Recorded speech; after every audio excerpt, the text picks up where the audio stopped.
बहुत समय पहले की बात है। एक गांव के छोटे से प्राइमरी स्कूल में चतुर नाम के मास्टर जी पढ़ाया करते थे। उनकी उम्र करीब 50 वर्ष थी, मगर चाल ढाल में ऐसा तेज कि उनकी बुद्धि का हर कोई प्रभावित था। उनकी आदत थी कि बच्चों को पढ़ाने के साथ साथ रोज कोई ना कोई ऐसी चालाकी सिखाते जिससे बच्चे भी जीवन में चतुर बन सके। एक दिन स्कूल में मिड डे मील बनाने वाली बुआ ने शिकायत की कि स्कूल के किचन से कोई चावल चुराकर ले गया। मास्टर जी ने पूरी क्लास को बुलाया और सबसे पूछा, बच्चों, क्या किसी ने देखा कि स्कूल के किचन से चावल किसने चुराए हैं?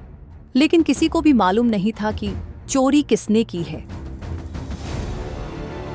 फिर मास्टर जी ने अपनी चतुर बुद्धि का इस्तेमाल किया और बोले, अगर किसी ने चावल चुराए हैं तो वो इसे घर ले जाकर पकाकर खाएगा। लेकिन ध्यान रहे, मेरे पास एक जादुई डंडा है। ये डंडा चोर का नाम बताने में बिल्कुल भी देर नहीं करेगा। बच्चे डर गए। मास्टर जी ने सबके हाथों में एक एक लकड़ी का टुकड़ा दिया और कहा, ये जादुई लकड़ी है। जिसने भी चोरी की होगी उसकी लकड़ी अगले दिन आधा इंच बड़ी हो जाएगी। सब इसे अपने बैग में रखो और घर जाओ। अगले दिन जब बच्चे वापस आए तो मास्टर जी ने सबकी लकड़ी जांची, लेकिन एक लकड़ी आधे इंच छोटी थी। मास्टर जी मुस्कुराए और बोले, चावल तुमने चुराए हैं, क्यों रमेश? सही कहा ना? रमेश डरते हुए खड़ा हुआ और सच कबूल किया। उसने पूछा, मास्टर जी, आपको कैसे पता चला?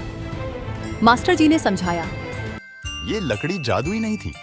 मैंने ऐसा कहकर सिर्फ तुम्हें डराया था ताकि तुम खुद को बचाने के लिए खुद ही लकड़ी काट दो, और वही तुमने किया। चोरी करने से ज्यादा गलत उसे छिपाना है। याद रखो, ईमानदारी ही सबसे बड़ा गुण है। सभी बच्चे मास्टर जी की इस अनोखी तरकीब पर चकित रह गए। फिर मास्टर जी ने पूरी क्लास की ओर देखा और बोले, अगर जिंदगी में कभी कोई गलती हो जाए तो उसे छिपाने की कोशिश मत करना। गलती करना इंसान की फितरत है, लेकिन सच्चाई कबूल करना एक अच्छे इंसान की पहचान है। उस दिन के बाद रमेश ही नहीं, पूरे गांव ने मास्टर जी की चतुराई का लोहा मान लिया। चतुर मास्टर जी सच में चतुर थे, मगर उनके हर पाठ में बच्चों के लिए जीवन का अनमोल सबक छिपा होता था। संदेश: सच और ईमानदारी की राह हमेशा कठिन होती है, पर यही इंसान को सही मायने में सफल बनाती है।